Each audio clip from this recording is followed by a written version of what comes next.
అన్యజనులు ఏల అల్లరి రేపుచున్నారు?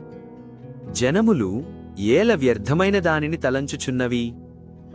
మనము వారి కట్లు తెంపుడము రండి, వారి పాసములను మన యొద్ద నుండి పారవేయుదము రండి అని చెప్పుకొనుచు భూరాజులు యెహోవాకును ఆయన అభిషిక్తునికిని విరోధముగా నిలువబడుచున్నారు. ఏలికలు ఏకీభవించి ఆలోచన చేయుచున్నారు. ఆకాశమందు ఆసీనుగమువాడు నవ్వుచున్నాడు. ప్రభువు వారిని చూచి అపహసించుచున్నాడు.